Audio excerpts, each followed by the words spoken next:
Chapter 1. It was said that a new person had appeared on the seafront.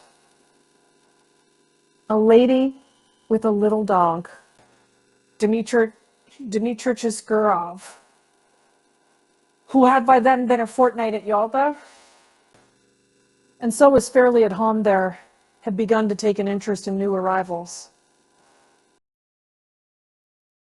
Sitting in Verni's pavilion, he saw, walking on the seafront, a fair-haired young lady of medium height, wearing a beret.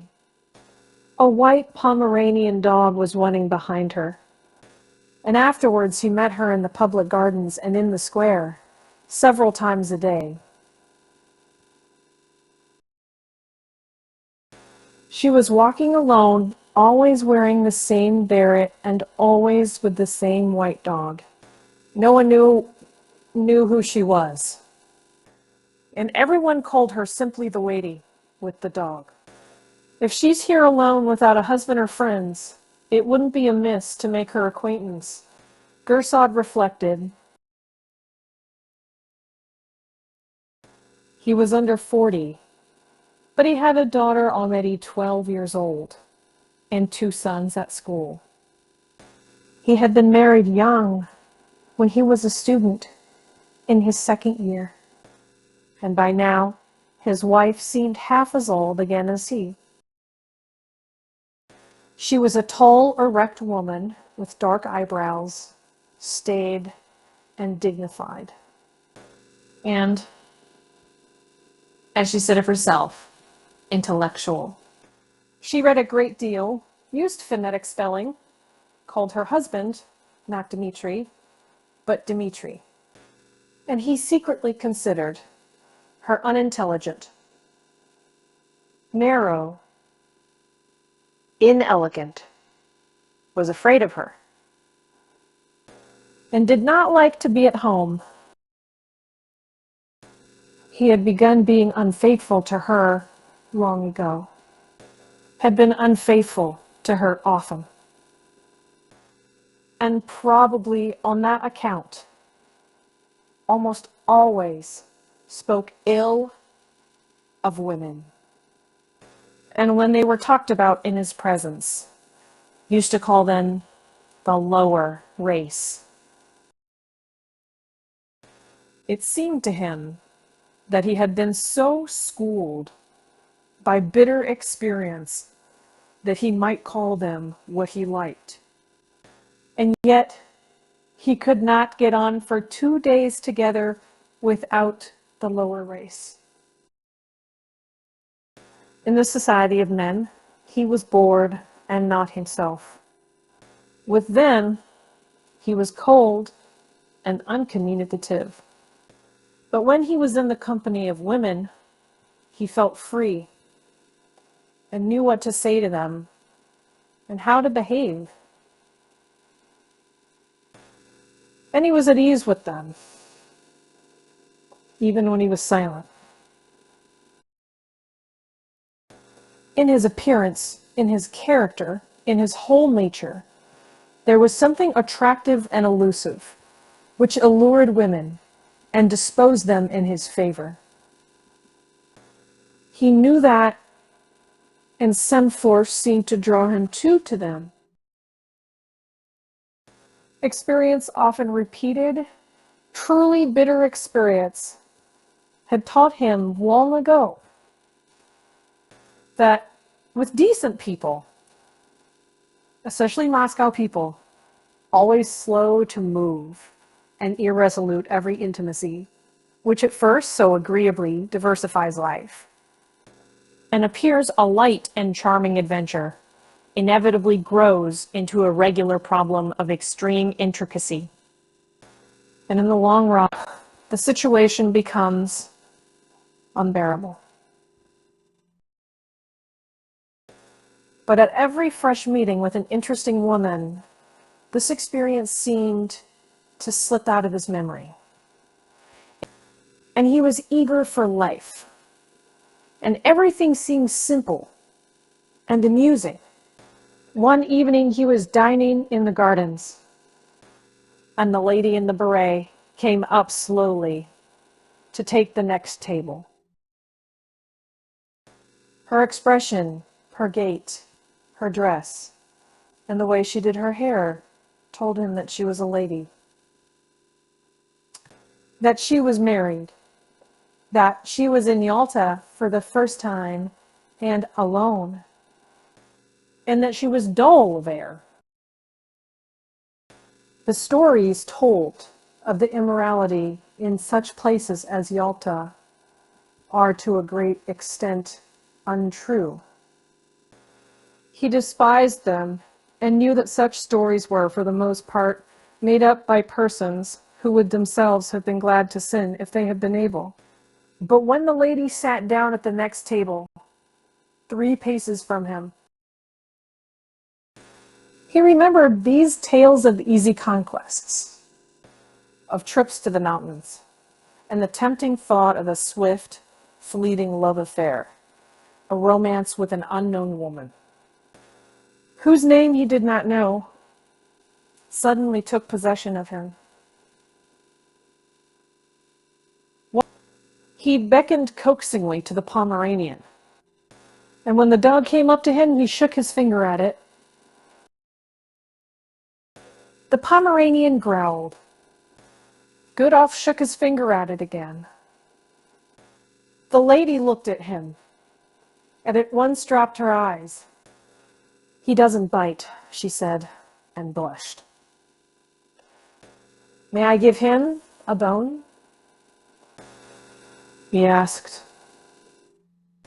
And when she nodded, he asked courteously, "Have you been long in Yalta?"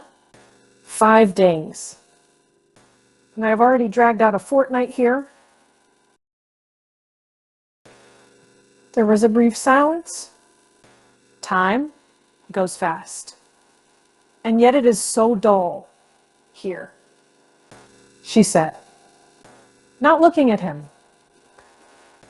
That's only the fashion to say it is dull here. A provincial will live in Beryov or Zhidra and not be dull.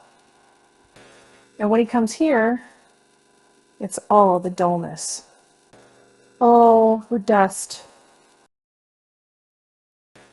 One would think he came from Grenada. She laughed. Then both continued eating in silence like strangers. But after dinner, they walked side by side.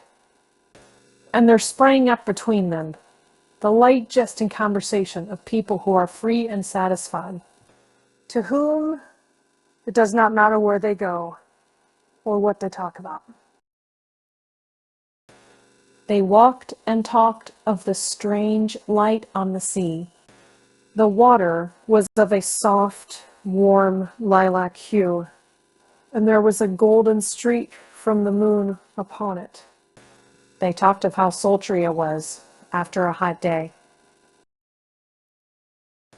Gurov told her that he came from Moscow, that he had taken his degree in arts, but had a post in a bank, that he had trained as an opera singer, but had given it up, that he owned 2 houses in Moscow. And from her, he learned that she had grown up in Petersburg, but had lived in, since her marriage 2 years before, that she was staying another month in Yalta, and that her husband, who needed a holiday too, might perhaps come and fetch her. She was not sure whether her husband had a post in a crown department or under the provincial council, and was amused by her own ignorance. And Gurov learned too that she was called Anna Sergeyevna. Afterwards, he thought about her in his room at the hotel, thought she would certainly meet him next day. It would be sure to happen.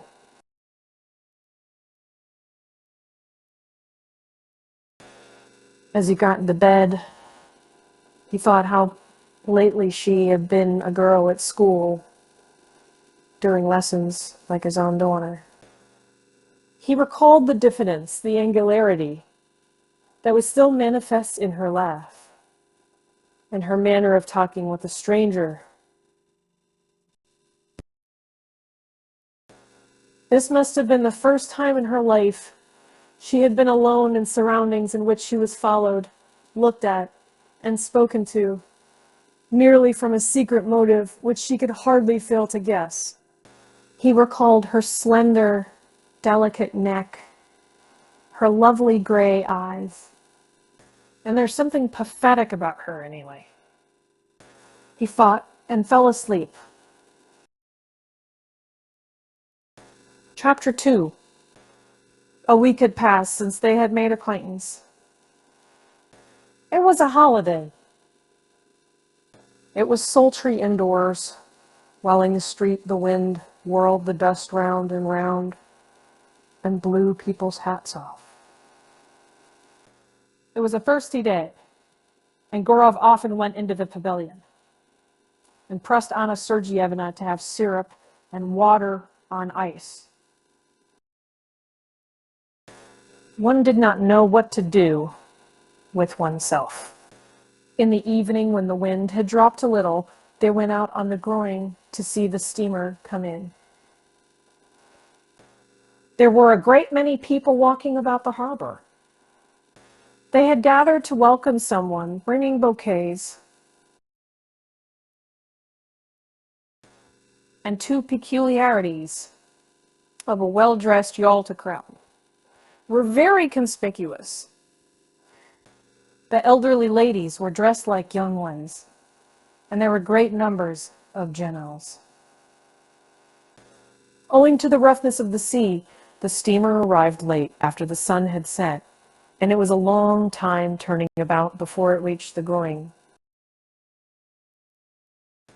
Anna Sergeyevna looked through her lorgnette at the steamer and the passengers, as though looking for acquaintances, and when she turned to Gurov, her eyes were shining.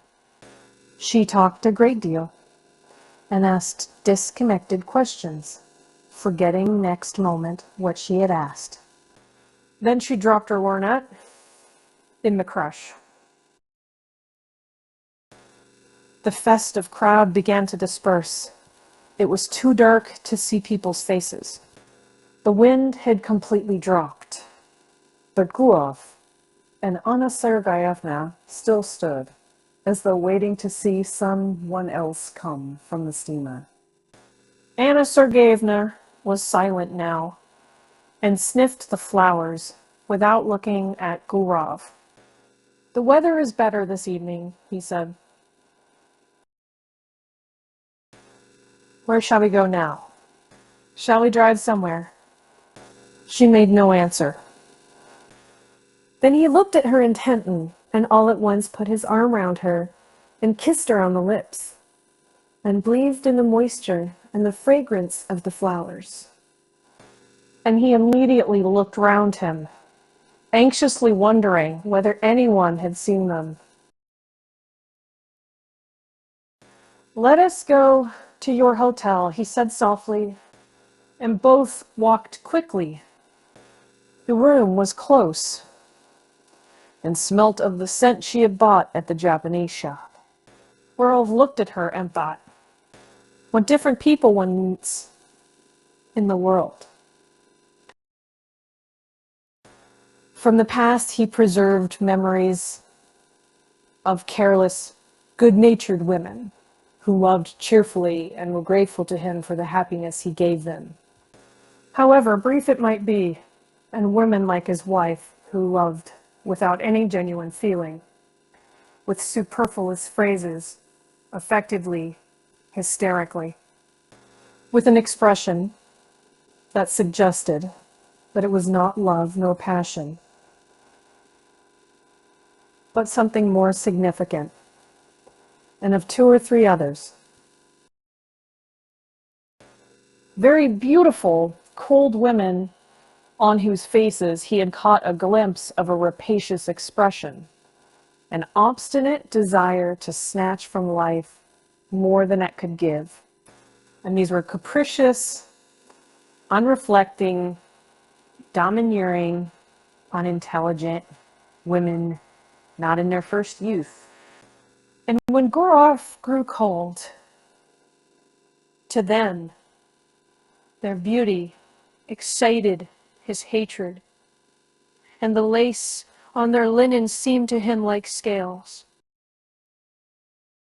But in this case, it was still the diffidence, the angularity of inexperienced youth, an awkward feeling. And there was a sense of consternation as though someone had suddenly knocked at the door. The attitude of Anna Sergeyevna, the lady with the dog, to what had happened was somehow peculiar, very grave, as though it were her flaw, so it seemed. And it was strange and inappropriate.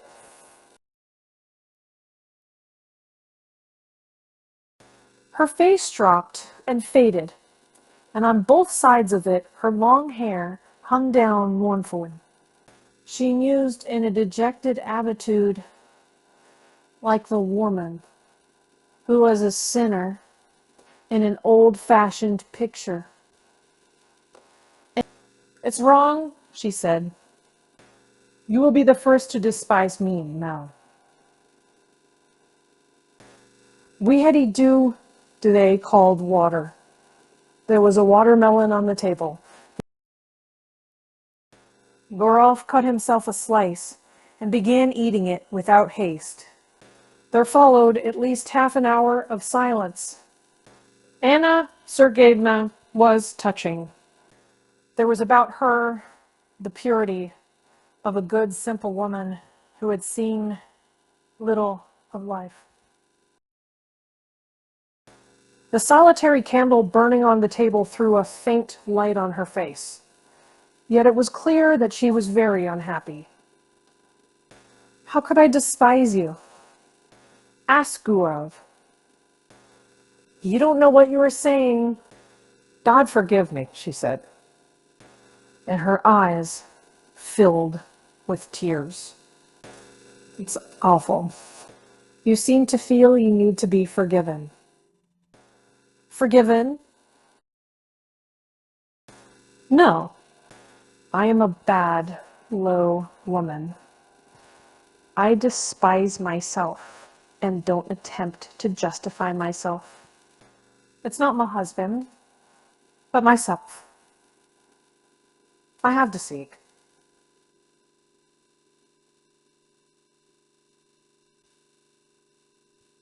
And not only just now, I have been deceiving myself for a long time. My husband may be a good, honest man, but he is a flunky.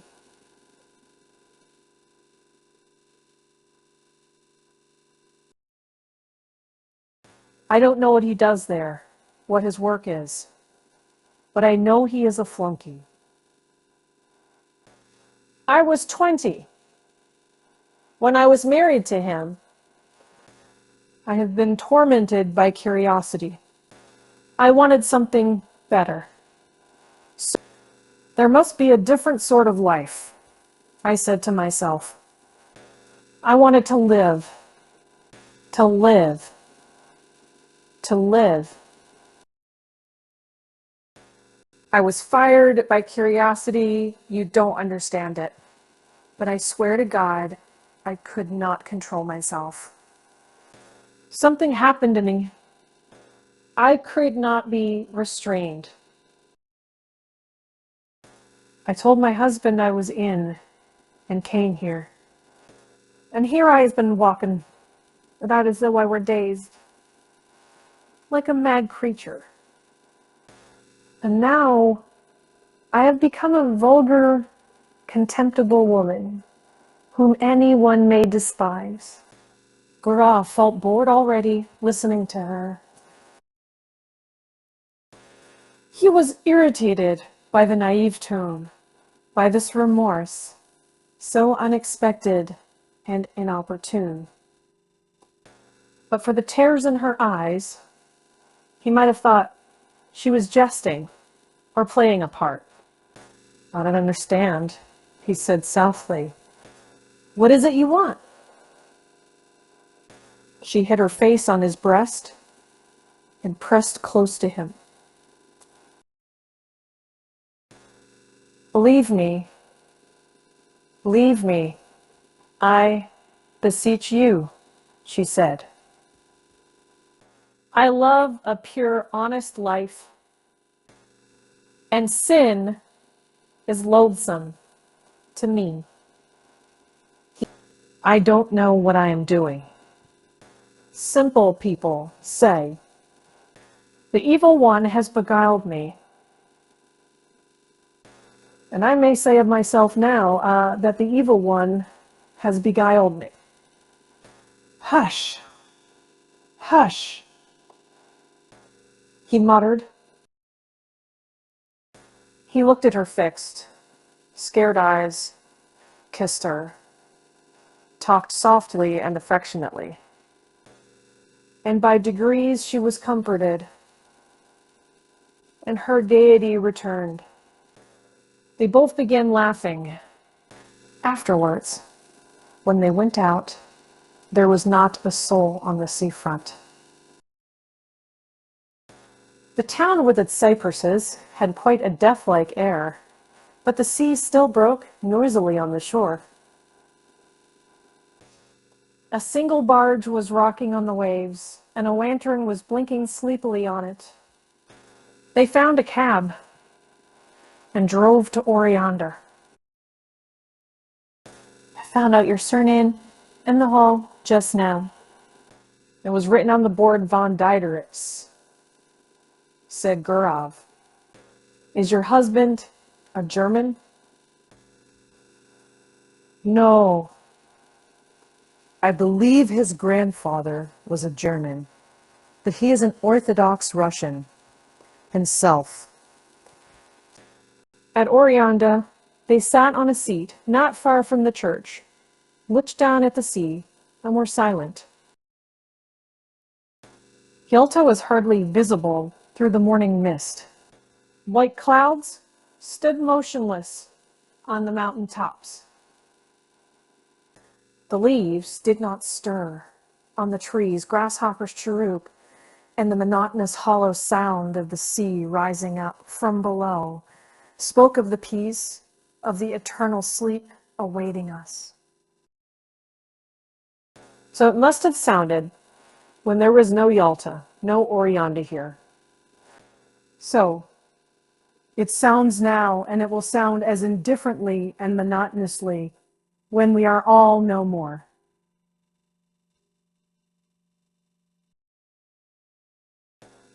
And in this constancy, in this complete indifference to the life and death of each of us, there lies hid perhaps a pledge of our eternal salvation, of the unceasing movement of life upon earth, of unceasing progress towards perfection.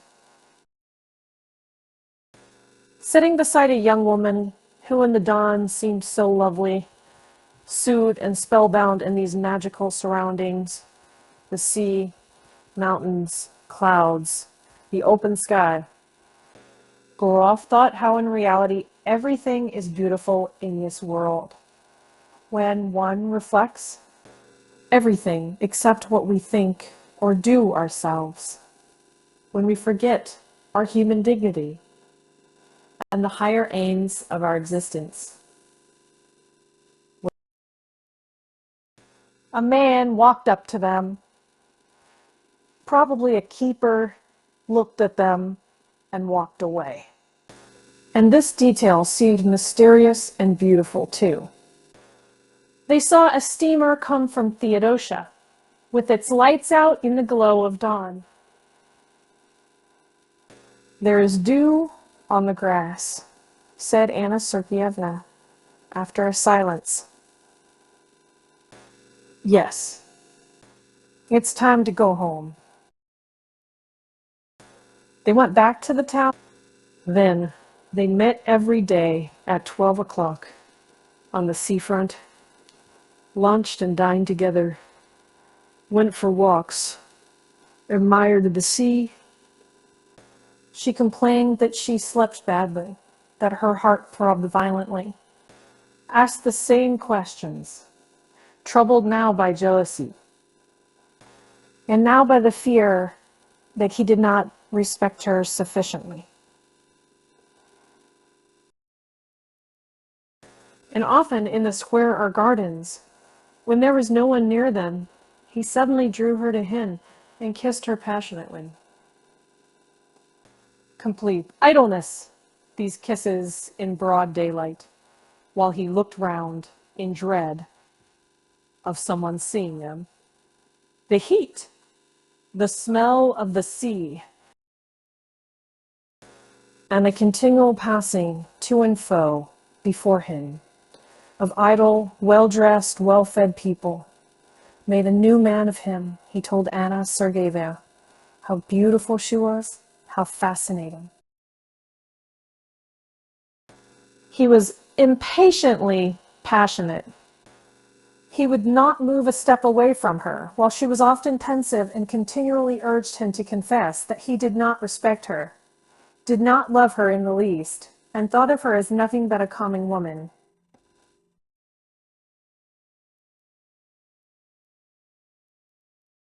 Rather late, almost every evening, they drove somewhere out of town, to Oreanda or to the waterfall. And the expedition was always a success. The scenery invariably impressed them as grand and beautiful. They were expecting her husband to come, but a letter came from him, saying that there was something wrong with his eyes. And he entreated his wife to come home as quickly as possible. Anna Sergeyevna made haste stay. "It's a good thing I'm going away," she said to Gurov. "It's the finger of destiny." She went by coach, and he went with her. They were driving the whole day. When she had got into a compartment of the express, and when the second bell had rung, she said, "Let me look at you once more." "Look at you once again." "That's right." She did not shed tears, but was so sad that she seemed ill, and her face was quivering. "I shall remember you, think of you," she said. "God be with you. Be happy. Remember evil against me. We are parting forever. It must be so, for we ought never to have met. Well, God be with you." The train moved off rapidly. Its lights soon vanished from sight, and a minute later there was no sound of it, as though everything had conspired together to end as quickly as possible that sweet delirium, that madness.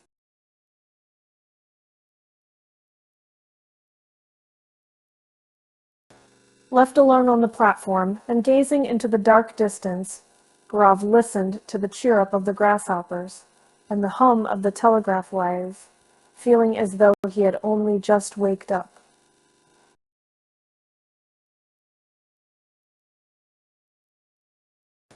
And he thought, musing, that there had been another episode or adventure in his life, and it too was at an end, and nothing was left of it but a memory. He was moved, sad, and conscious of a slight remorse. This young woman, whom he would never meet again, had not been happy with him. He is genuinely warm and affectionate with her, but yet, in his manner, his tone, and his caresses there had been a shade of light irony. The coarse condescension of a happy man who was, besides, almost twice her age. All the time she had called him kind, exceptional, lofty. Obviously, he had seemed to her different from what he really was. So he had unintentionally deceived her. Here at the station was already a scent of autumn. It was a cold evening. It's time for me to go north, thought Gurov as he left the platform. High time. Chapter 3. At home in Moscow, everything was in its winter routine. The stoves were heated, and in the morning it was still dark when the children were having breakfast and getting ready for school. And the nurse would light the lamp for a short time. The frost had begun already. When the first snow has fallen on the first day of sledge, driving it is so pleasant to see the white earth, the white roofs, to draw soft, delicious breath. And the season brings back the days of one's youth.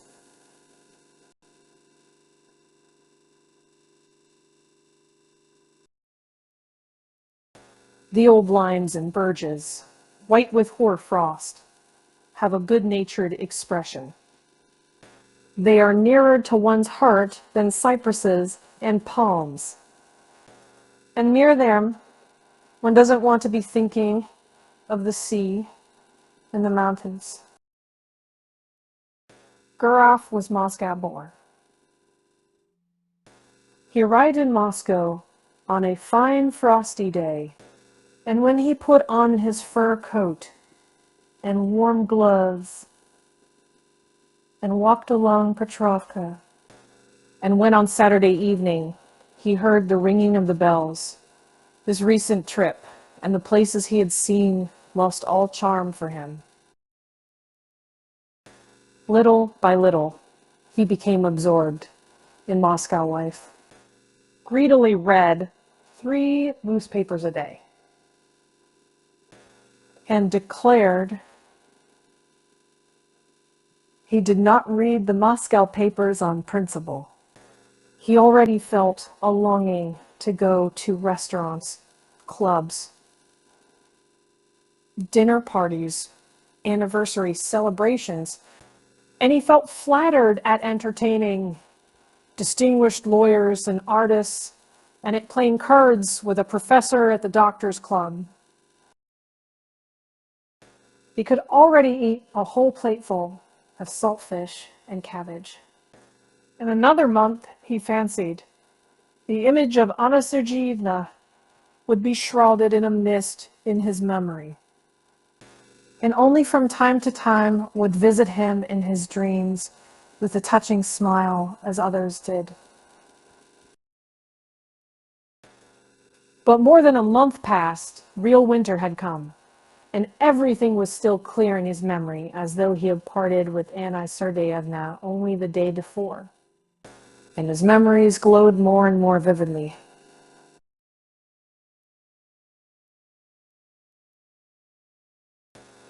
When in the evening stillness he heard from his study the voices of his children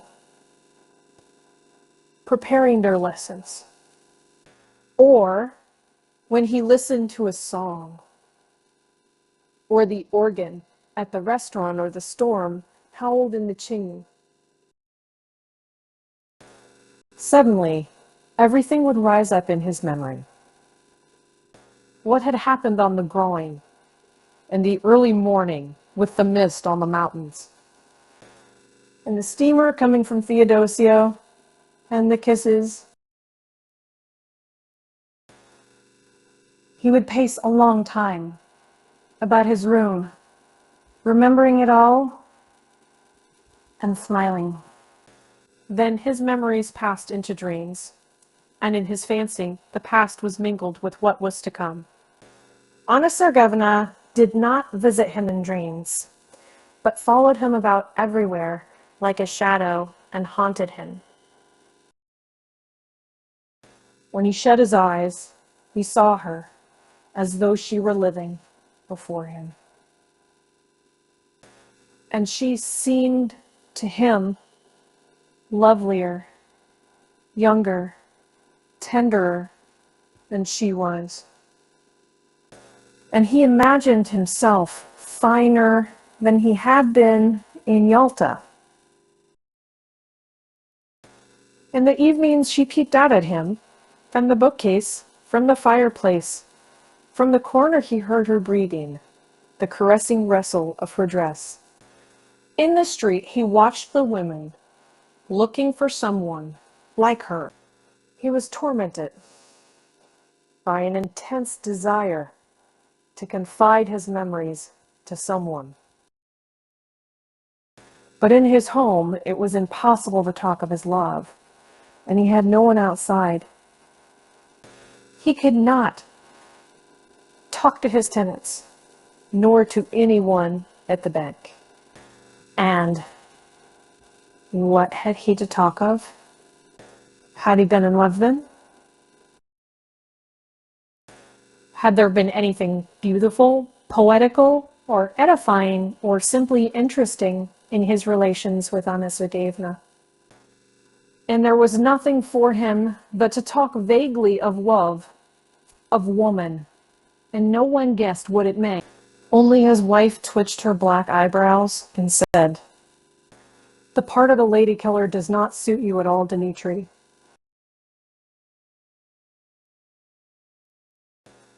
One evening, coming out of the doctor's club with an official with whom he had been playing cards, he could not resist saying, "If only you knew what a fascinating woman I made the acquaintance of in Yalta." The official got into his sledge and was driving away, but turned suddenly and shouted, "Dmitri Dmitrich, what?"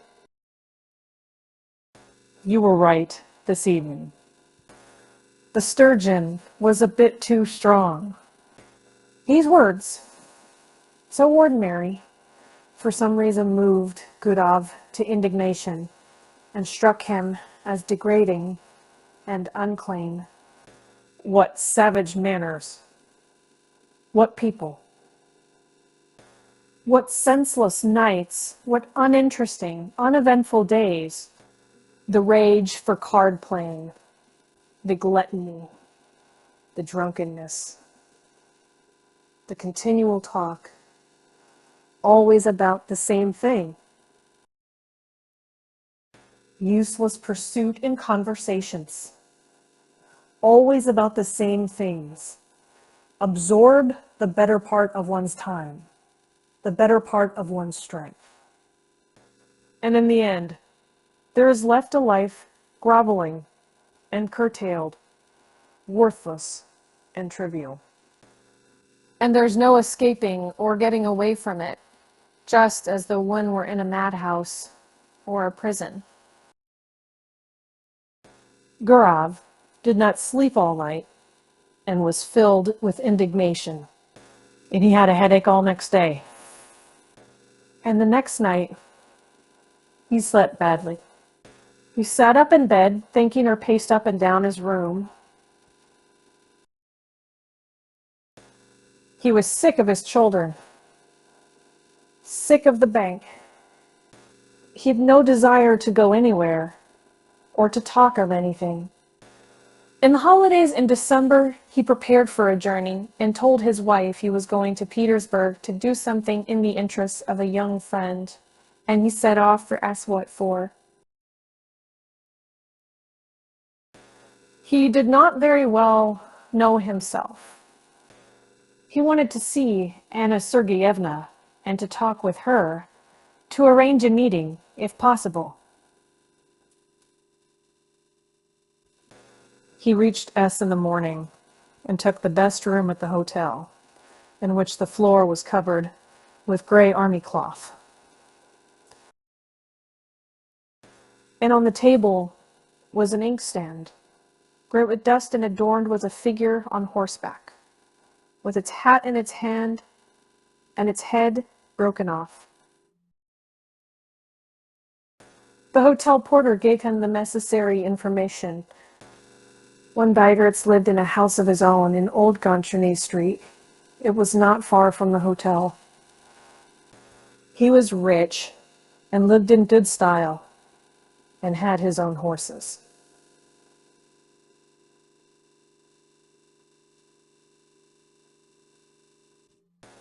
Everyone in the town knew him.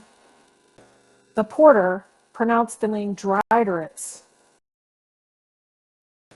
Gurov went without haste to Old Gonchurny Street and found the house. Just opposite the house stretched a long gray fence adorned with nails. One would run away from a fence like that, thought Gurov, looking from the fence to the windows of the house and back again.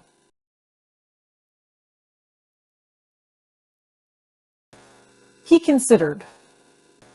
Today was a holiday and the husband would probably be at home. And in any case, it would be tactless to go into the house and upset her. If he were to send her a note, it might fall into her husband's hands. And then it might ruin everything. The best thing was to trust the chance. And he kept walking up and down the street by the fence, waiting for the chance. He saw a beggar go in at the gate, and dogs fly at him. Then an hour later, he heard a piano, and the sounds were faint and indistinct. Probably it was Anna Sergeyevna playing. The front door suddenly opened, and an old woman came out, followed by the familiar white Pomeranian.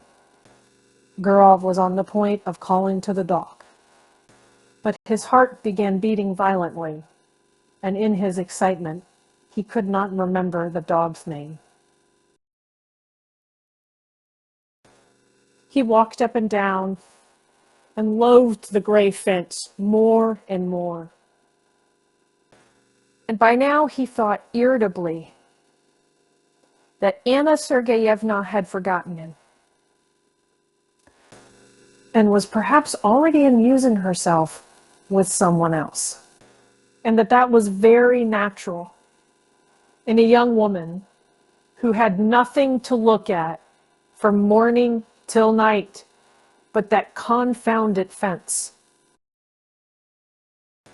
He went back to his hotel room and sat for a long while on the sofa, not knowing what to do. Then he had dinner and a long nap.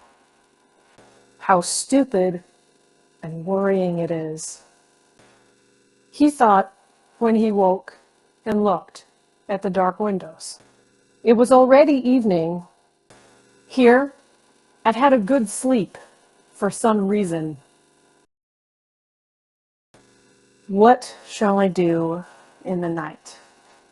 He sat on the bed, which was covered by a cheap gray blanket, such as one sees in hospitals. And he taunted himself in his vexation. So much for the lady with the dog. So much for the adventure. You're in a nice fix. That morning at the station, a poster in large letters had caught his eye. The geisha was to be performed for the first time.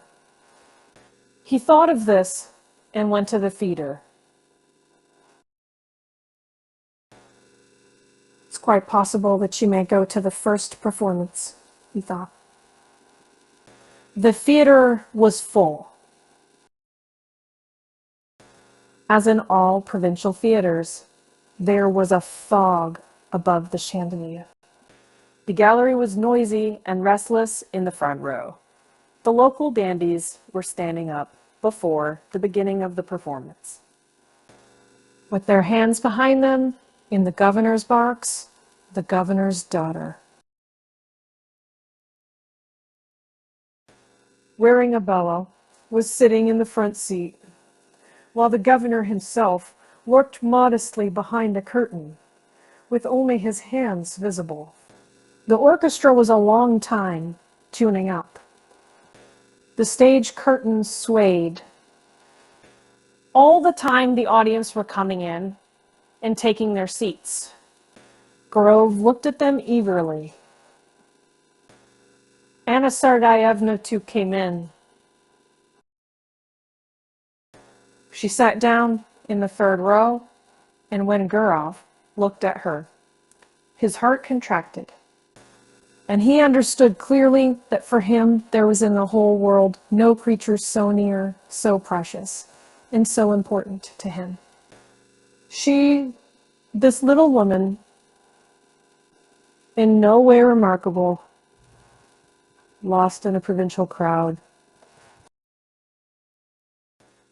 with a vulgar lorgnette in her hand, filled his whole life now, was his sorrow and his joy, the one happiness that he now desired for himself. And to the sounds of the inferior orchestra, of the wretched provincial violins, he thought how lovely she was. He thought and dreamed. A young man with small side whiskers, tall and stooping, came in with Anna Sergeyevna and sat down beside her. He bent his head at every step and seemed to be continually bowing. Most likely this was the husband whom at Yalta, in a rush of bitter feeling, she had called a flunky.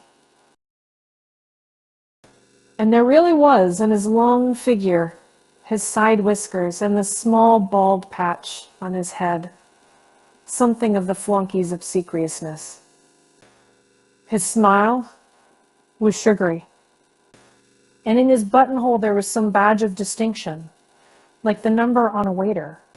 During the first interval, the husband went away to smoke. She remained alone in her stall. Gurov, who was sitting in the stalls too, went up to her and said in a trembling voice with a forced smile, "Good evening." She glanced at him and turned pale, then glanced again with horror, unable to believe her eyes, and tightly gripped the fan in the lorgnette in her hands, evidently struggling with herself not to faint. Both were silent. She was sitting. He was standing, frightened by her confusion and not venturing to sit down beside her. The violins and the flute began tuning up. He felt suddenly frightened. It seemed as though all the people in the boxes were looking at them. She got up and went quickly to the door. He followed her, and both walked senselessly along passages and up and down stairs, and figures in legal, scholastic, and civil service uniforms, all wearing badges, flitted before their eyes. They caught glimpses of ladies, of fur coats hanging on pegs. The drafts blew on them, bringing a smell of stale tobacco. And Gurov, whose heart was beating violently, thought, "Oh, heavens, why are these people here and this orchestra?" And at that instant he recalled how when he had seen Anna Sergeyevna off at the station, he had thought that everything was over and they would never meet again. But how far they were still from the end. On the narrow, gloomy staircase, over which was written to the amphitheater. She stopped. "How you have frightened me," she said, breathing hard, still pale and overwhelmed. "Oh, how you have frightened me. I am half dead. Why have you come?" "Why? But do understand, Anna, do understand," he said hastily in a low voice. "I entreat you to understand." She looked at him with dread, with entreaty, with love. She looked at him intently to keep his features more distinctly in her memory. I am so unhappy, she went on, not heeding him. I have thought of nothing but you all the time. I live only in the thought of you. And I want to forget ye.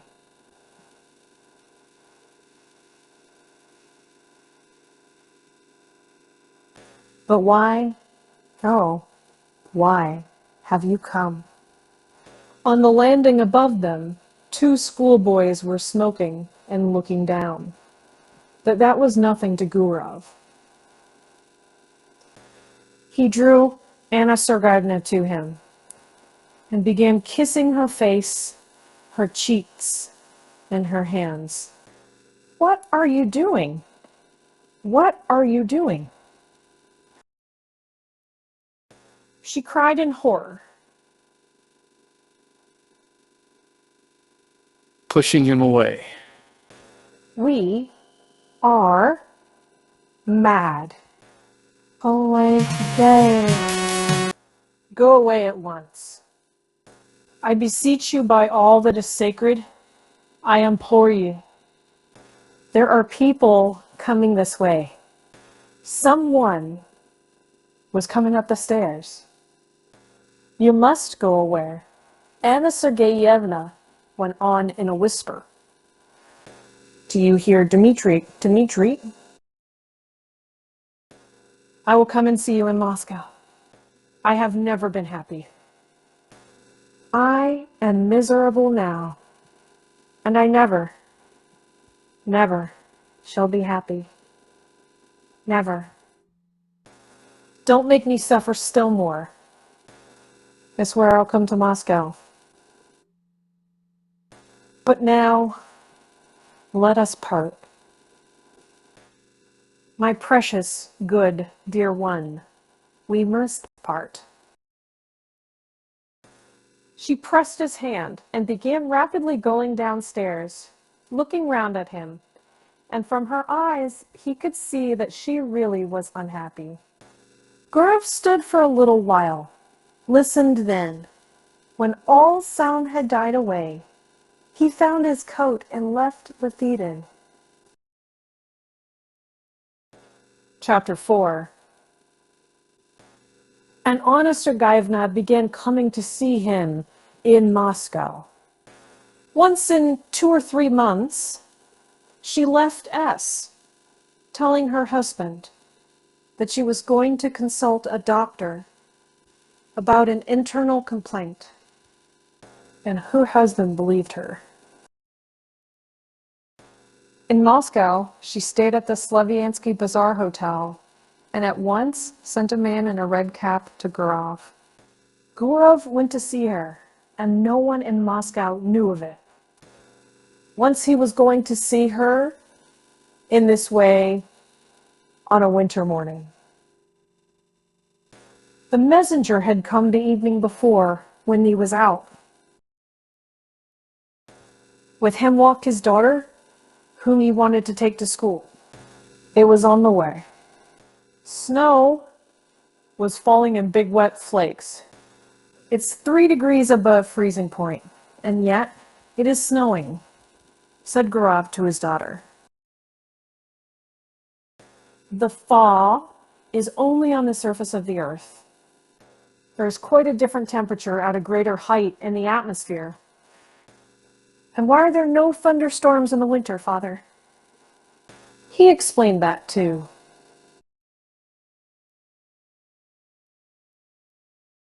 He talked, thinking all the while that he was going to see her. And no living soul knew of it, and probably never would know. He had 2 lives. One, open, seen, and known by all who cared to know, full of relative truth and of relative falsehood, exactly like the lives of his friends and acquaintances. and another life running its course in secret. And through some strange, perhaps accidental conjunction of circumstances, everything that was essential, of interest, and of value to him, everything in which he was sincere and did not deceive himself, everything that made the kernel of his life, was hidden from other people, and all that was false in him.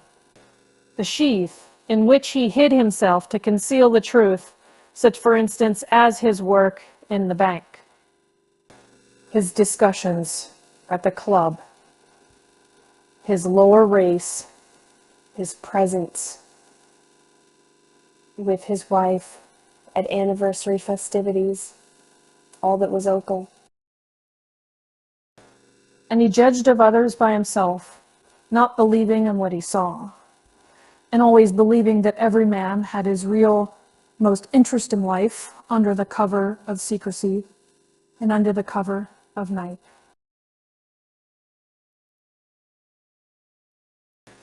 All personal life rested on secrecy. And possibly it was partly on that account that civilized man was so nervously anxious that personal privacy should be respected. After leaving his daughter at school, Gurov went on to the Slaviansky Bazaar. He took off his fur coat below, went upstairs, and softly knocked at the door. Anna Sergeyevna, wearing his favorite gray dress, exhausted by the journey and the suspense, had been expecting him since the evening before. She was pale. She looked at him and did not smile. And he had hardly come in when she fell on his breast. Their kiss was slow and prolonged, as though they had not met for 2 years. "Well, how are you getting on there?" he asked. "What news?"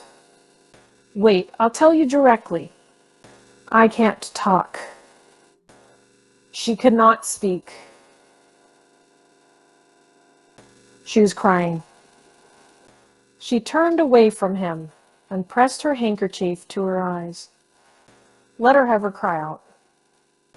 "I'll sit down and wait," he thought, and he sat down in an armchair. Then he rang and asked for tea to be brought him.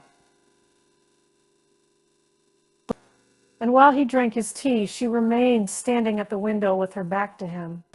She was crying from emotion, from the miserable consciousness that their life was so hard for them. They could only meet in secret, hiding themselves from people, like thieves. Was not their life shattered? "Come, do stop," he said. It was evident to him that this love of theirs would not soon be over, that he could not see the end of it. Anna Sergeyevna grew more and more attached to him. She adored him, and it was unthinkable to say to her that it was bound to have an end someday. Besides, she would not have believed it. He went up to her and took her by the shoulders to say something affectionate and cheering. And at that moment, he saw himself in the looking glass. His hair was already beginning to turn gray, and it seemed strange to him that he had grown so much older, so much plainer during the last few years. The shoulders on which his hands rested were warm and quivering. He felt compassion for this life, still so warm and lovely, but probably already not far from beginning to fade and wither like his own. Why did she love him so much? He always seemed to women different from what he was, and they loved in him, not himself, but the man created by their imagination, whom they had been eagerly seeking all their lives. And afterwards, when they noticed their mistake, they loved him all the same. And not one of them had been happy with him. Time passed. He had made their acquaintance, got on with them, parted, but he had never once loved. It was anything you like, but not love. And only now, when his head was gray, he had fallen properly, really in love for the first time in his life. Anna Sergeyevna and he loved each other like people, very close and akin, like husband and wife, like tender friends. It seemed to them the fate itself had meant them for one another.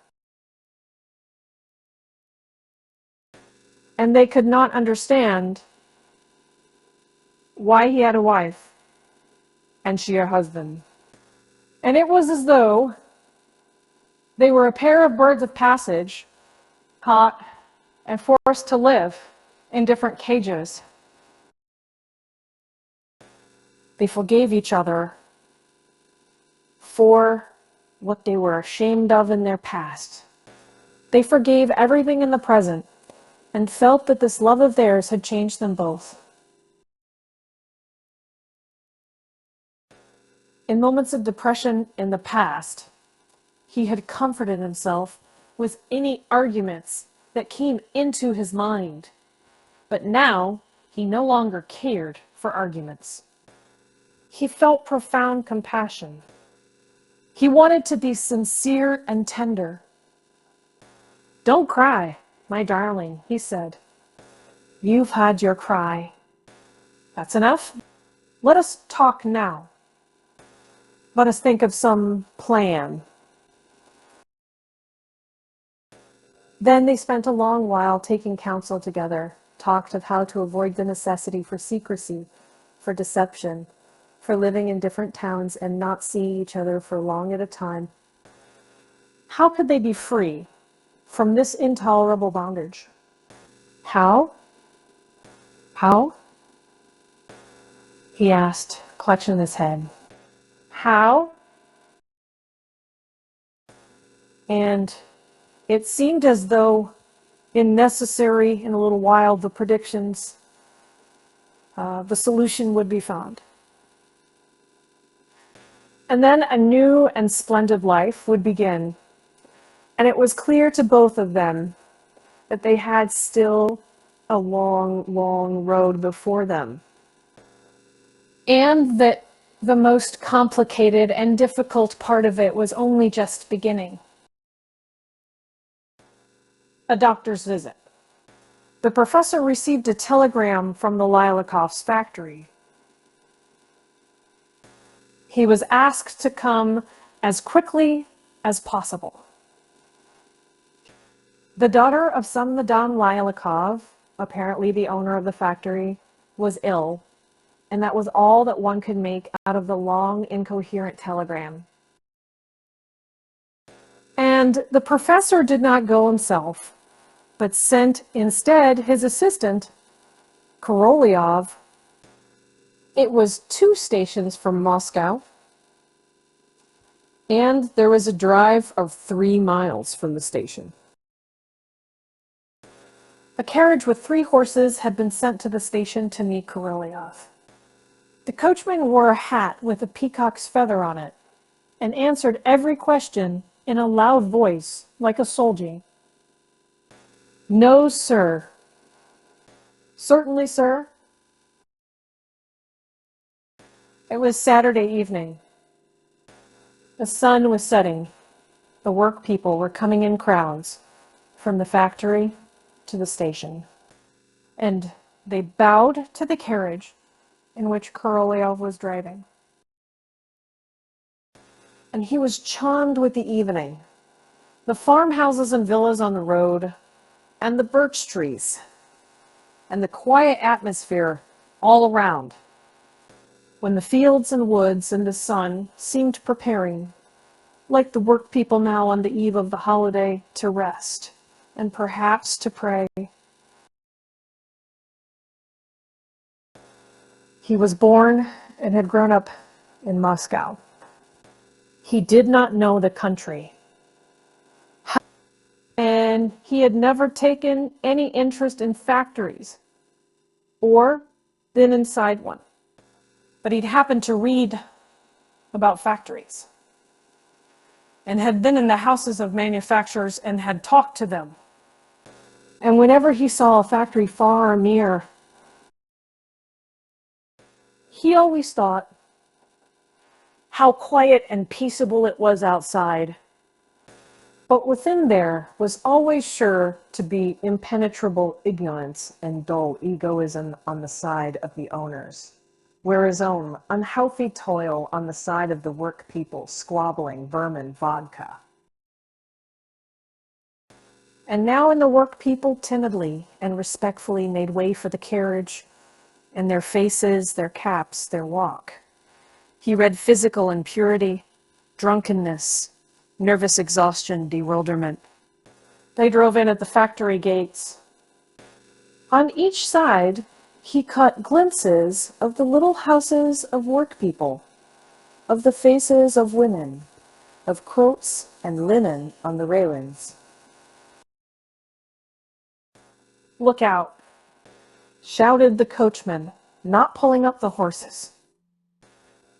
It was a wide courtyard without grass, with 5 immense blocks of buildings with tall chimneys, a little distance one from another. Warehouses and barracks, and over everything a sort of gray powder, as though from dust. Here and there, like oases in the desert, there were pitiful gardens, and the green and red roofs of the houses in which the managers and clerks lived. The coachman suddenly pulled up the horses, and the carriage stopped at the house, which had been newly painted gray. Here was a flower garden, with a lilac bush covered with dust. And on the yellow steps at the front door, there was a strong smell of paint. "Please come in, doctor," said women's voices in the passage and the entry. And at the same time, he heard sighs and whisperings. "Pray, walking. We've been expecting you so long. We're in real trouble. Here, this way." Madame Lylikov, a stout elderly lady wearing a black silk dress with fashionable sleeves. But judging from her face, a simple, uneducated woman, looked at the doctor in a flutter and could not bring herself to hold out her hand to him. She did not dare. Beside her stood a personage with no hair and a pince nez. She was wearing a blouse of many colors and was very thin and no longer young. The servants called her Kristina Dmitrievna, and Korolev guessed that this was the governess. Probably, as the person of most education in the house, she had been charged to meet and receive the doctor. For she began immediately, in great haste, stating the causes of the illness, giving trivial and tiresome details, but without saying who was ill or what was the matter.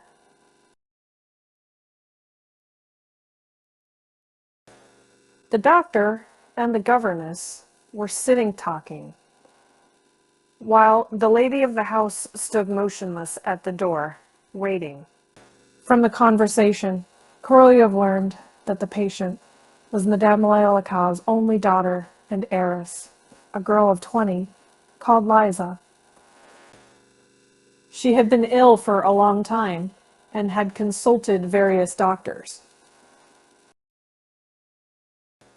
And the previous night, he had suffered till morning from such violent palpitations of the heart that no one in the house had slept. And they had been afraid she might die. She has been, one may say, ailing from a child, said Kristina Dmitrievna in a sing-song voice, continually wiping her lips with her hand. The doctors say it is nerves. When she was a little girl, she was scrofulous, and the doctors drove it inwards. So I think it may be due to that. They went to see the invalid, fully grown up, big and tall, but ugly like her mother, with the same little eyes and disproportionate breadth of the lower part of the face, lying with her hair in disorder, muffled up to the chin.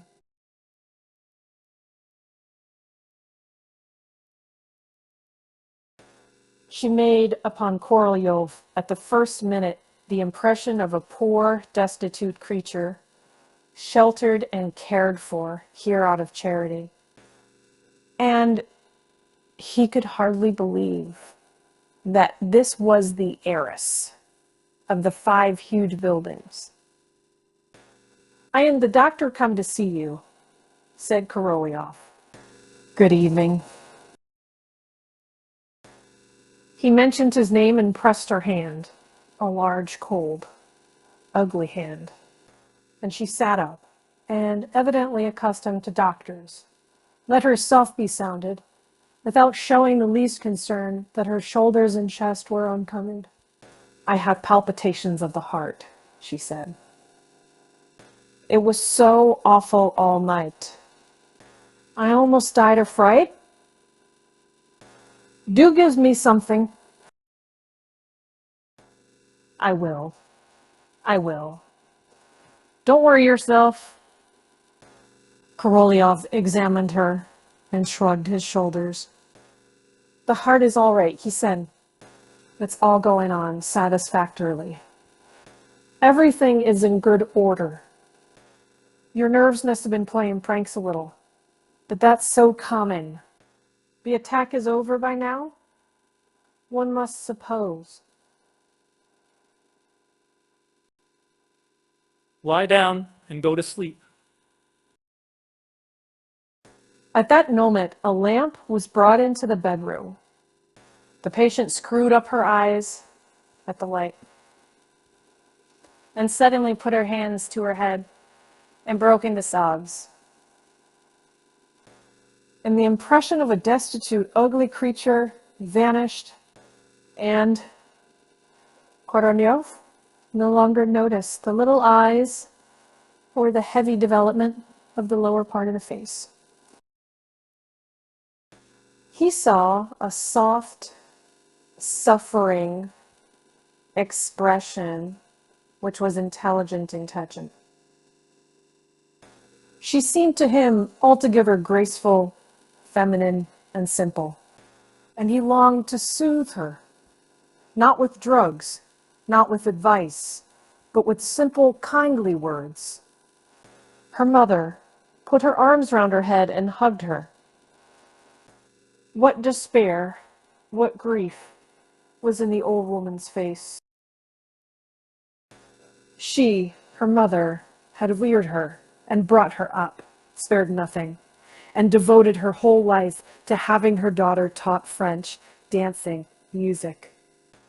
Had engaged a dozen teachers for her, had consulted the best doctors, kept a governess. And now she could not make out the reason of these tears. Why there was all this misery, she could not understand. and was bewildered. And she had a guilty, agitated, despairing expression, as though she had omitted something very important, had left something undone, had neglected to call in somebody, and whom? She did not know. Lisenka, you are crying again. Again. She said, hugging her daughter to her. My own, my darling, my child, tell me what it is. Have pity on them. Tell me. Both wept bitterly. Corleo sat down on the side of the bed and took Liza's hand. Come, give over. It's no use crying, he said kindly. Why? There is nothing in the world that is worth those tears. Come, won't cry. That's no good. And inwardly he thought, it's high time she was married. Our doctor at the factory gave her calibromedy, said the governess. But I notice it only makes her worse. I should have thought that if she is given anything for the heart, it ought to be drops. Forget the name. Convalaria, isn't it? And there followed all sorts of details. She interrupted the doctor, preventing his speaking. And there was a look of effort on her face, as though she supposes that, as the woman of most education in the house, she was duty-bound to keep up her conversation with the doctor, and on no other subject but medicine. Korolev felt bored. I find nothing special the matter, he said, addressing the mother as he went out of the bedroom. If your daughter is being attended by the factory doctor, let him go on attending her. The treatment so far has been perfectly correct, and I see no reason for changing your doctor. Why change? It's such an ordinary trouble. There's nothing seriously wrong. He spoke deliberately as he put on his gloves, while Madame Lyrikov stood without moving, and looked at him with her tearful eyes. I have half an hour to catch the 10 o'clock train. He said, I hope I'm not too late. And can't you stay? She asked, and tears trickled down her cheeks again. I am ashamed to trouble you. But if you would be so good. For God's sake, she went on in an undertone, glancing towards the door. Do stay tonight with us. She is all I have.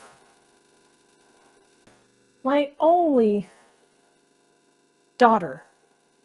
He frightened me last night. I can't get over it. Don't go away, for goodness sake. He wanted to tell her that he had a great deal of work in Moscow, that his family were expecting him home. It was disagreeable to him to spend the evening and the whole night in a strange house quite needlessly. But he looked at her face, heaved a sigh, and began taking off his gloves without a word. All the lamps and candles were lighted in his honor in the drawing room and the dining room. He sat down at the piano and began turning over the music. Then he looked at the pictures on the walls, at the portraits. The pictures. Oil paintings in gold frames were views of the Crimea, a stormy sea with a ship. a Catholic monk with a wine glass. They were all dull, smooth daubs, with no trace of talent in them. There was not a single good-looking face among the portraits, nothing but broad cheekbones and astonished-looking eyes. Lilikoff, Liza's father, had a low forehead and a self-satisfied expression. His uniform sat like a sack on his bulky plebeian figure. On his breast was a medal and a Red Cross badge. There was little sign of culture, and the luxury was senseless and haphazard and was as ill-fitting as that uniform. The floors irritated him with their brilliant polish. Balusters on the chandelier irritated him. And he was reminded, for some reason, of the story of the merchant who used to go to the baths with a medal on his neck. He heard a whispering in the entry. Someone was softly snoring. And suddenly from outside came harsh, abrupt, metallic sounds such as Korolev had never heard before, and which he did not understand now. They roused strange, unpleasant echoes in his soul. I believe nothing would induce me to remain here to live, he thought, and went back to the music books again. Doctor, please come to supper. The governess called him in a low voice. He went into supper. The table was large and laid with a vast number of dishes and wines, but there were only two to supper: himself and Christina Dmitrievna. She drank Madeira, ate rapidly, and talked, looking at him through her pince-nez. Our work people are very contented. We have performances at the factory every winter. The work people act themselves. They have lectures with a magic lantern, a splendid tea room, and everything they want. And they're very much attached to us. And when they heard that Lizenka was worse, they had a service sung for her. Though they have no education, they have their feelings too. It looks as though you have no man in the house at all, said Borolyov. Not one. Pyotr Nikanorovich died a year and a half ago and left us alone. And so there are the three of us. In the summer we live here, and in winter we live in Moscow, in Polyanka. I have been living with them for 11 years as one of the family. At supper, they served sterlet, chicken rissoles, and stewed fruit. The wines were expensive French wine. Please don't stand on ceremony, doctor, said Christine Dmitrievna, eating and wiping her mouth with her fist. And it was evident she found her life here exceedingly pleasant. Please have some more. After supper, the doctor was shown to his room, where a bed had been made up for him, but he did not feel sleepy. The room was stuffy, and it smelt of paint. He put on his coat and went out. It was cool in the open air. There was already a glimmer of dawn, And all the 5 blocks of buildings, with their tall chimneys, barracks, and warehouses, were distinctly outlined against the damp air. As it was a holiday, they were not working, and the windows were dark, and in only one of the buildings was there a furnace burning. 2 windows were crimson, and fire mixed with smoke came from time to time from the chimney. Far away beyond the yard, the frogs were croaking and the nightingales singing.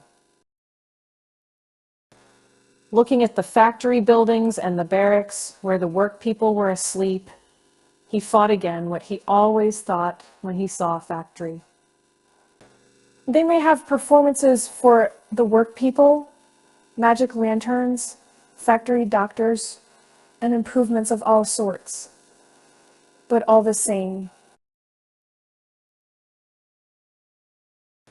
the work people that he had met that day on his way from the station did not look in any way different from those he had known long ago in his childhood. Before there were factory performances and improvements. As a doctor accustomed to judging correctly of chronic complaints, the radical cause of which was incomprehensible and incurable, he looked upon factories as something baffling.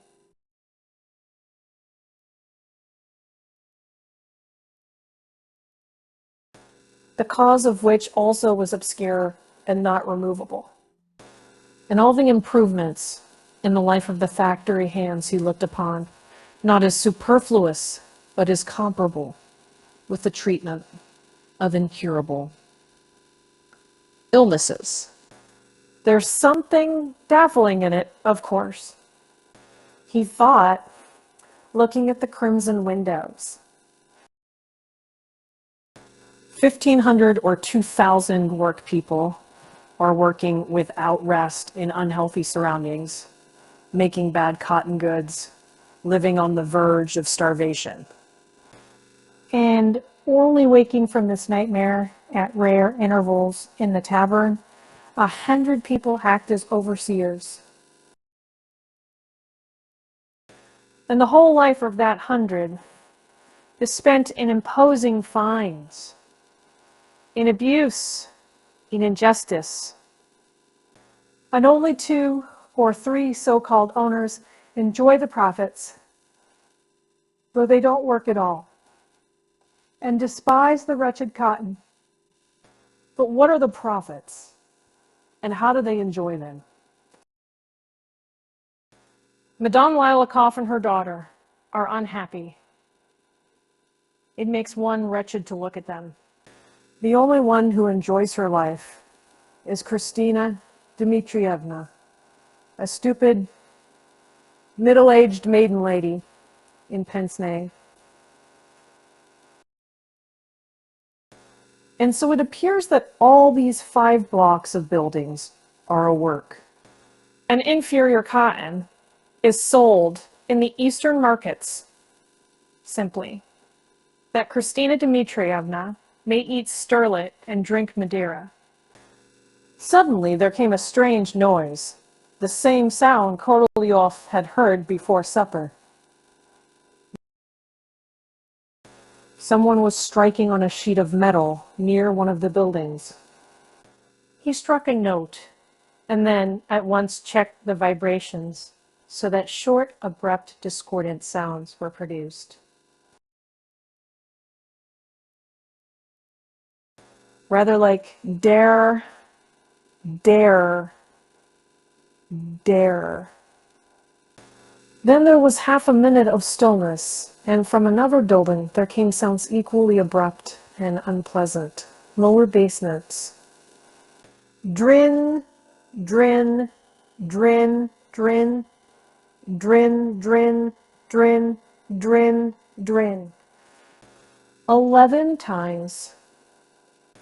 Evidently, it was the watchman striking the hour.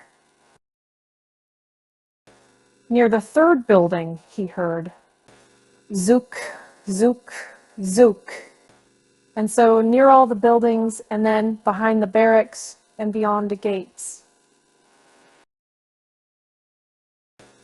And in the stillness of the night, it seemed as though these sounds were uttered by a monster with crimson eyes, the devil himself, who controlled the owners and the work people alike and was deceiving both. Korolev went out of the yard into the open country. Who goes there? Someone called to him at the gates in an abrupt voice. It's just like being in prison, he thought, and made no answer. Here, the nightingales and the frogs could be heard more distinctly, and one could feel it was a night in May. From the station came the noise of a train. Somewhere in the distance, drowsy cocks were crowing.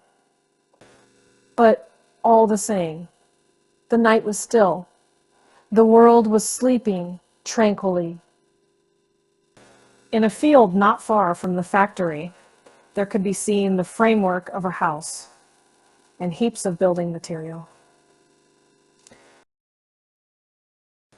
Korolev sat down on the planks and went on thinking. The only person who feels happy here is the governess, and the factoring hands are working for her gratification. But that's only apparent. She is only the figurehead. The real person for whom everything is being done is the devil. And he thought about the devil, in whom he did not believe. And he looked round at the two windows where the fires were gleaming. It seemed to him that out of those crimson eyes, the devil himself was looking at him, that unknown force that had created the mutual relation of the strong and the weak, that coarse blunder which one can never correct.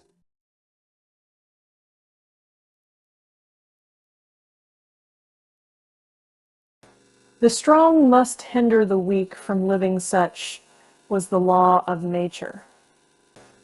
But only in a newspaper article or in a school book was that intelligible and easily accepted.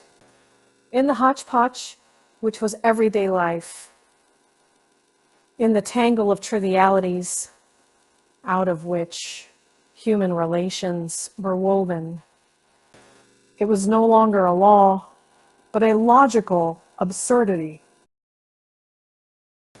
When the strong and the weak were both equally victims of their mutual relations, unwillingly submitting to some directing force, unknown, standing outside life, apart from man. So thought Korolev, sitting on the planks. And little by little, he was possessed by a feeling that this unknown and mysterious force was really close by and looking at him. Meanwhile, the east was growing paler. Time passed rapidly when there was not a soul anywhere near, as though everything were dead. The wide buildings and their chimneys against the gray background of the dawn had a peculiar look, not the same as by day one. Forgot altogether that inside there were steam motors.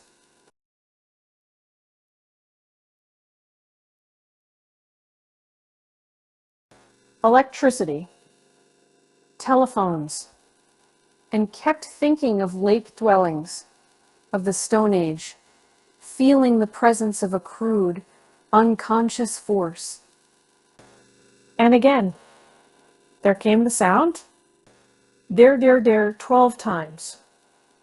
Then there was stillness for half a minute. And at the other end of the yard, there rang out. Drin, drin, drin. Horribly disagreeable for Korolev.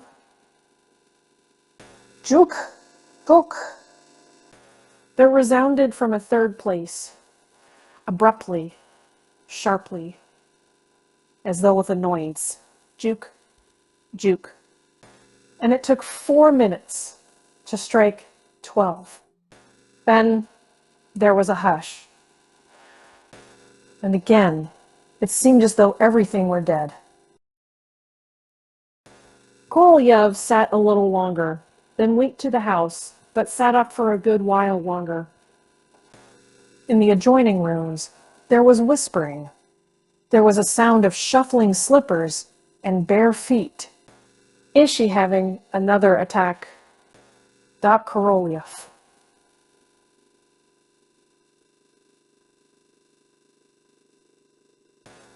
He went out to have a look at the patient.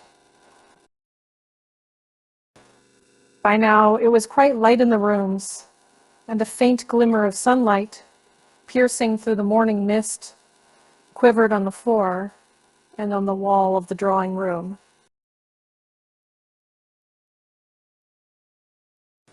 The door of Liza's room was open, and she was sitting in a low chair beside her bed, with her hair down, wearing a dressing gown and wrapped in a shawl.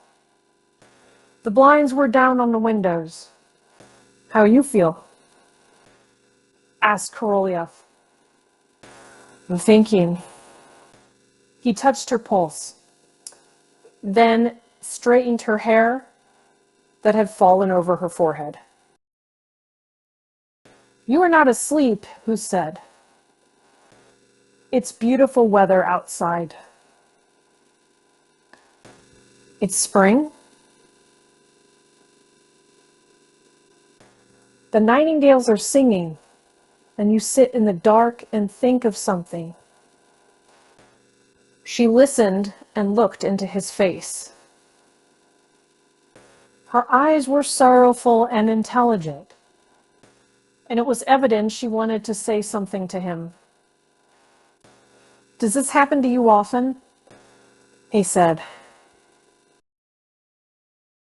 She moved her lips and answered.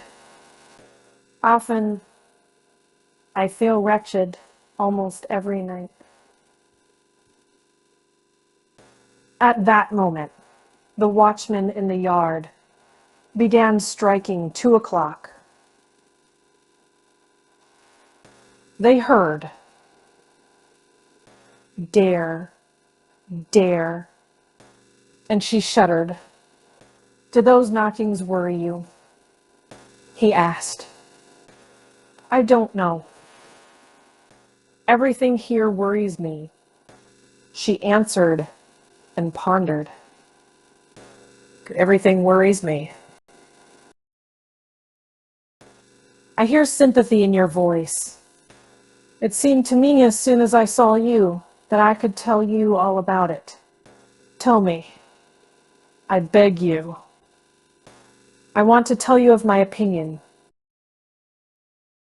It seems to me that I have no illness, but that I am weary and frightened, because it is bound to be so, and cannot be otherwise. Even the healthiest person can't help being uneasy if, for instance, a robber is moving about under his window. I'm constantly being doctored. She went on, looking at her knees, and she gave a shy smile. I'm very grateful, of course, and I do not deny that the treatment is a benefit. But I should like to talk. Not with a doctor, but with some intimate friend who would understand me and would convince me that I was right or wrong. Have you no friends? Asked Korolev. I am lonely. I have a mother. I love her. But all the same, I am lonely.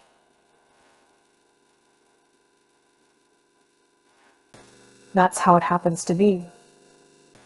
Lonely people read a great deal, but say little and hear little. Life for them is mysterious. They are mystics and often see the devil where he is not. Lermontov's Tamara was lonely, and she saw the devil. Do you read a great deal? Yes. You see, my whole time is free from morning till night. I read by day, and by night my head is empty. Instead of thoughts, there are shadows in it. Do you see anything at night? Asked Korolyov. No, but I feel. She smiled again, raised her eyes to the doctor, and looked at him so sorrowfully, so intelligently. And it seemed to him that she trusted him, and that she wanted to speak frankly to him, and that she thought the same as he did. But she was silent, perhaps waiting for him to speak. And he knew what to say to her. It was clear to him that she needed as quickly as possible to give up the 5 buildings and the million if she had it to leave that devil that looked out at night.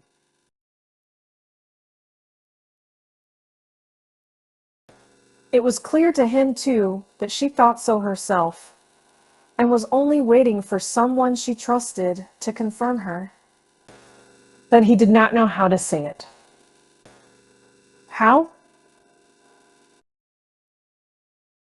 One is shy of asking men under sentence what they have been sentenced for. And in the same way, it is awkward to ask very rich people what they want so much money for, why they make such a poor use of their wealth, why they don't give it up. Even when they see in it their unhappiness. And if they begin a conversation about it themselves, it is usually embarrassing, awkward, and long. How is one to say it? Korolyov wondered, and is it necessary to speak? And he said what he meant in a roundabout way. You in the position of a factory owner and a wealthy heiress are dissatisfied. You don't believe in your right to it.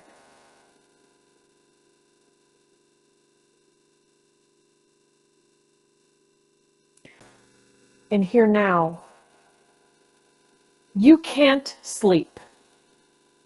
That, of course, is better than if you were satisfied, slept soundly, and thought everything was satisfactory. Your sleeplessness does you credit. In any case, it is a good sign. In reality, such a conversation as this between us now would have been unthinkable for our parents. At night, they did not talk, but slept sound. We, our generation, sleep badly, are restless, but talk a great deal, and are always trying to settle whether we are right or not. For our children or grandchildren, that question whether they are right or not will have been settled. Things will be clearer for them than for us. Life will be good in 50 years' time. It's only a pity we shall not last out to Lynn. It would be interesting to have a peep at it. What will our children and grandchildren do? Asked Liza. I don't know. I suppose they will throw it all up and go away. Go where? Where Where they like, said Kirillov, and he laughed. There are lots of places a good, intelligent person can go to. He glanced at his watch. The sun has risen, though, he said. It is time you were asleep. Undress and sleep soundly. Very glad to have made your acquaintance, he went on, pressing her hand. You are a good, interesting woman. Good night. He went to his room and went to bed. In the morning, when the carriage was brought round, they all came out onto the steps to see him off. Liza, pale and exhausted, was in a white dress, as though for a holiday, with a flower in her hair. She looked at him as yesterday, sorrowfully and intelligently, smiled and talked, and all with an expression as though she wanted to tell him something special, important him alone. They could hear the larks trilling and the church bells pealing. The windows in the factory buildings were sparkling gaily, and driving across the yard and afterwards along the road to the station, Korolyov thought neither of the workpeople nor of Lake Trellings, nor the devil, but thought of the time.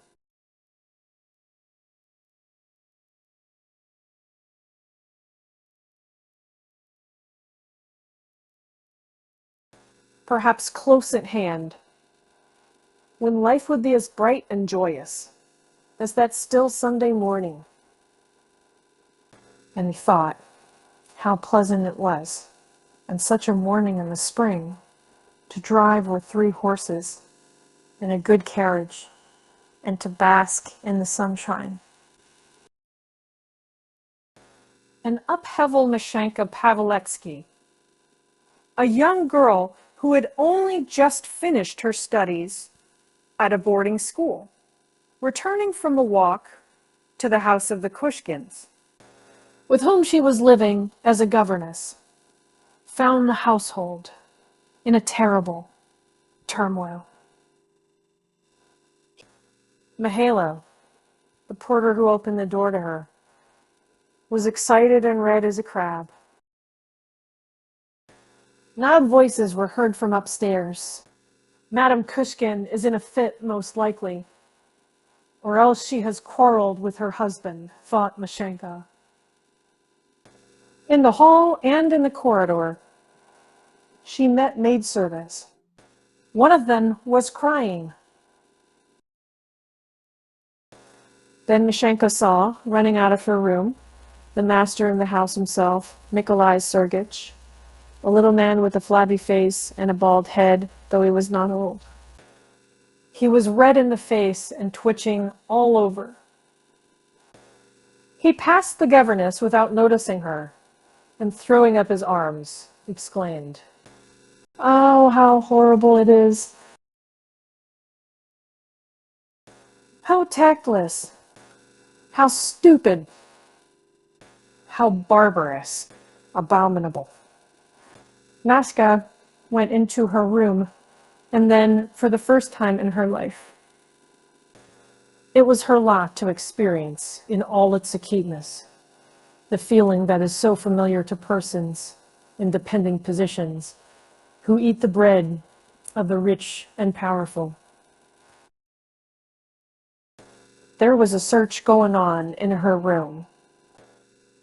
The lady of the house, a Fedosia Vassilevna, a stout, who was exactly like a plain whited cook in face and manners, with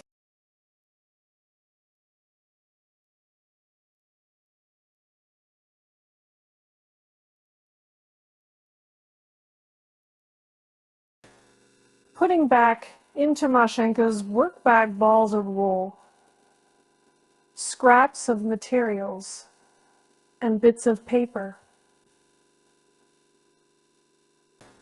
Evidently, the governess's arrival took her by surprise, since, on looking round and seeing the girl's pale, Manston's face. She was a little taken aback and muttered, "Pardon. I upset it accidentally. My sleeve caught in it." And saying something more, Madame Krishkin rustled her long skirts and went out. Mashenka looked around her room with wondering eyes, and, unable to understand it, not knowing what to think, shrugged her shoulders and turned cold with dismay. What had Fedosia Vasilyevna been looking for in her work bag? If she really had, as she said, caught her sleeve in it and upset everything, why had Nikolai Sergeyevich dashed out of her room so excited and red in the face? Why was one drawer of the table pulled out a little way? The money box, in which the governess put away 10 kopeck pieces and old stamps, was open. They had opened it, but did not know how to shut it, though they had scratched the lock all over. The whatnot, with her books on it, the things on the table, the bed, all bore fresh traces of a search. Her linen basket, too. The linen had been carefully folded, but it was not in the same order as Mashenka had left it and she went out. So the search had been thorough, most thorough. But what was it for? Why? What had happened? Mashenka remembered the excited porter, the general turmoil which was still going on, the weeping servant girl. Had it not all some connection with the search that had just been made in her room? Was not she mixed up in something dreadful? Mashenka turned pale, and feeling cold all over, sank onto her linen basket. A maidservant came into the room. "Liza, you don't know why they have been rummaging in my room." The governess asked her. "Mistress has lost a brooch worth 2,000, said Liza. "Yes, but why have they been rummaging in my room?" "They've been searching everyone, miss." "They've searched all my things, too." "They stripped us all naked and searched us." "God knows, miss. I never went near her toilet table, let alone touching the brooch. I shall say the same at the police station." "But why have they been rummaging here?" The governess still wondered. "A brooch has been stolen, I tell you." The mistress has been rummaging in everything with her own hands. She even searched Mihailo the porter herself. It's a perfect disgrace. Nikolai Sergeyevich simply looks on and cackles like a hen. But you've no need to tremble like that, miss. They found nothing here. You've nothing to be afraid of if you didn't take the brooch. What, Lisa? It's vile. It's insulting, said Mashenka, breathless with indignation. It's so mean, so low. What right had she to suspect me and to rummage in my things? You were living with strangers. Miss, sighed Liza. Though you are a young lady, still you are, as it were, a servant.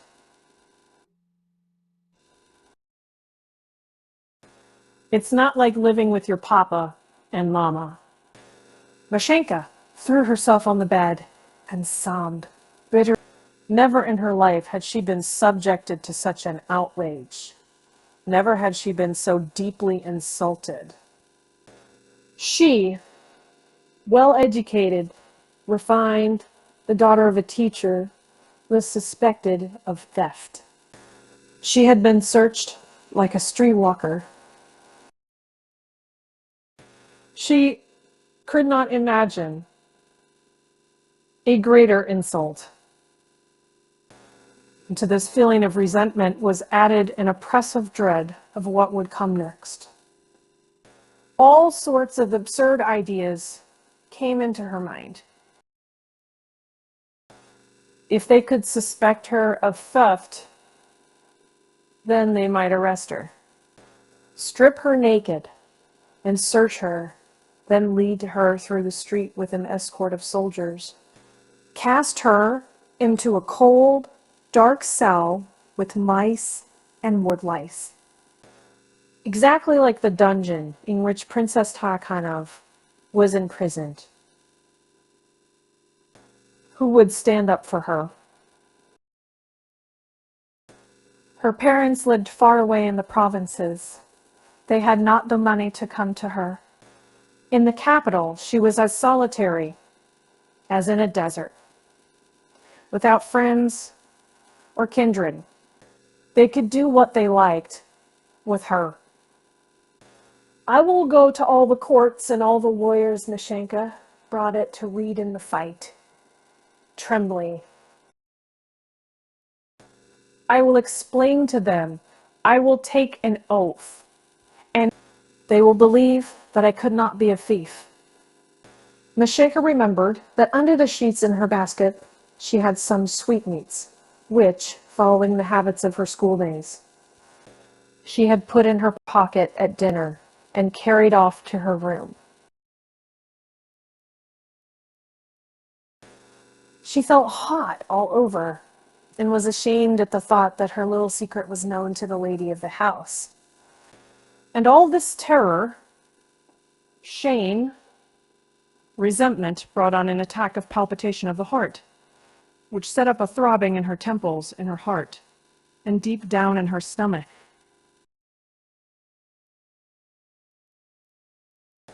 Dinner is ready. The servant summoned Mashenka. Shall I go or not? Mashenka brushed her hair, wiped her face with a wet towel, and went into the dining room.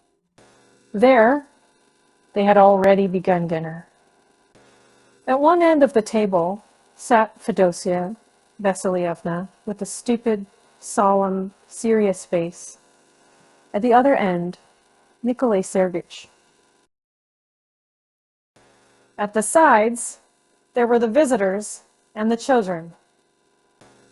The dishes were handed by two footmen in swallowtails and white gloves.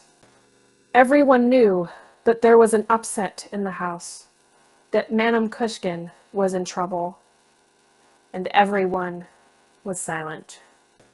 Nothing was heard but the sound of munching and the rattle of spoons on the plates. The lady of the house herself was the first to speak. "What is the third course?" she asked the footman in a weary, injured voice. A sturgeon à la Russe, answered the footman. "I ordered that." Fenya, Nikolai Sergeyevich, hastened to observe. "I wanted some fish. If you don't like it, the chair don't let them serve it." "I just ordered it." Fedosia Vasilyevna did not like dishes that she had not ordered herself, and now her eyes filled with tears. "Come, don't let us agitate ourselves." Mamakov, her household doctor, observed in a honeyed voice, just touching her arm, with a smile as honeyed. "We are nervous enough as it is. Let us forget the brooch. Well, health is worth more than 2,000 rubles. It's not the 2,000 I regret, answered the lady, and a big tear rolled down her cheek. It's the fact itself that revolts me. I cannot put up with thieves in my house. I don't regret it. I regret nothing. But to steal from me is such ingratitude. That's how they repay me for my kindness.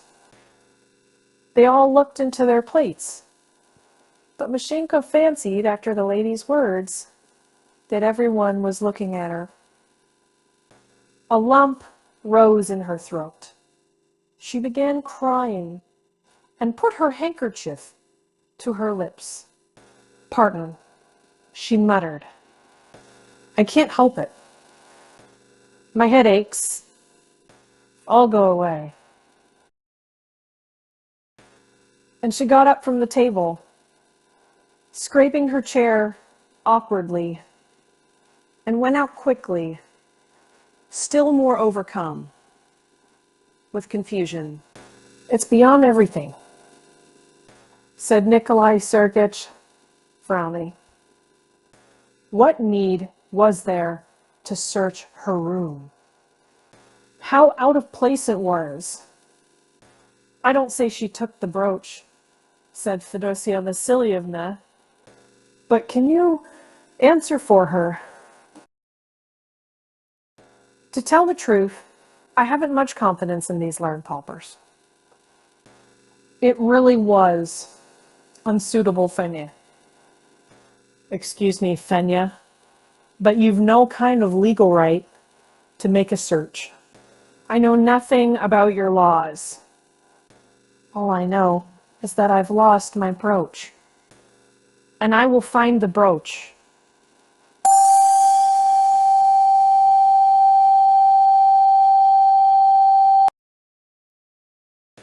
She brought her fork down on the plate with a clatter, and her eyes flashed angrily.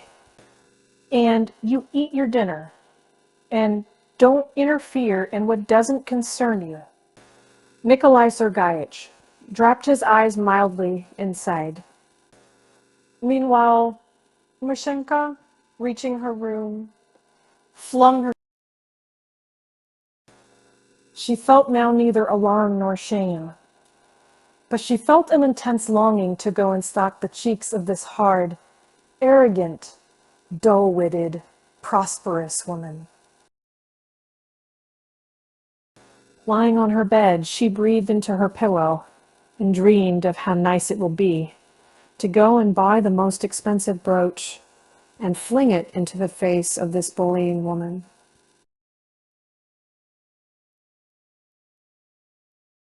If only it were God's will that Fedosia Vasilyevna should come to ruin and wander about begging, and should taste all the horrors of poverty and dependence, and that Mashenka, whom she had insulted, might give her alms.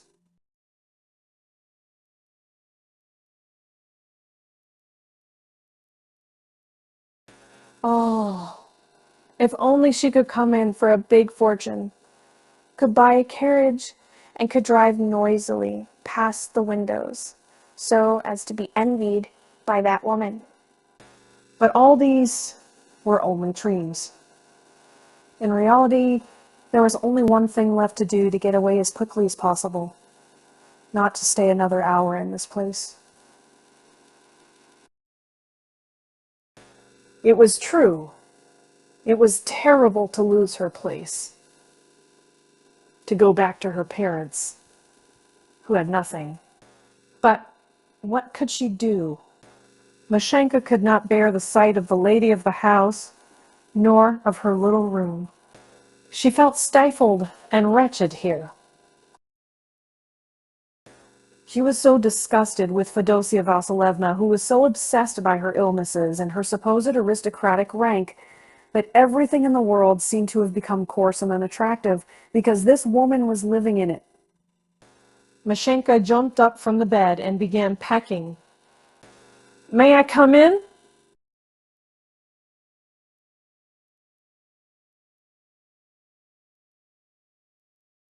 asked Nikolai Sergeyevich, at the door. He had come up noiselessly to the door and spoke in a soft, subdued voice. May I come in? He came in and stood still near the door. His eyes looked dim, and his red little nose was shiny. After dinner, he used to drink beer, and the fat was perceptible in his walk, in his feeble, flatty hands. Right? He asked, pointing to the basket. I am packing. Forgive me, Nikolai Sergeyevich, but I cannot remain in your house. I feel deeply insulted by this search. I understand. Only you are wrong to go. Why should you? They've searched your things, but you. What does it matter to you? You will be none the worse for it.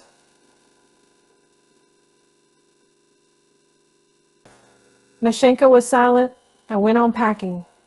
Nikolai Sergeyevich pinched his mustache as though wondering what he should say next, and went on in an ingratiating voice. I understand, of course, but you must make allowances. You know, my wife is nervous, headstrong. You mustn't judge her too harshly. Mashenka did not speak. If you are so offended, Nikolai Sergeyevich went on, well, if you like, I'm ready to apologize. I ask your pardon. Mashenka made no answer, but only bent lower over her box. This exhausted, irresolute man was of absolutely no significance in the household. He stood in the pitiful position of a dependent and hanger-on, even with the servants, and his apology meant nothing either. You say nothing. That's not enough for you. In that case, I will apologize for my wife and my wasting. She behaved tactlessly. I admit it as a gentleman. Nikolai Sergeyevich walked about the room, heaved a sigh, and went on. Then you want me to have it wrinkling here, under my heart. You want my conscience to torment me. I know it's not your fault. And Nikolai Sergeyevich, said Mashenka, looking him full in the face, with her big, tear-stained eyes. Why should you worry yourself? Of course, no. But still, don't you go away. I entreat you. Mashenka shook her head. Nikolai Sergeyevich stopped at the window and drummed on the pane with his fingertips. Such misunderstandings are simply torture to me, he said. Why? Do you want me to go down on my knees to you? Or what? Your pride is wounded. And here you've been crying and packing up to go. But I have pride too, and you do not spare it. Or do you want me to tell you what I would not tell as confession?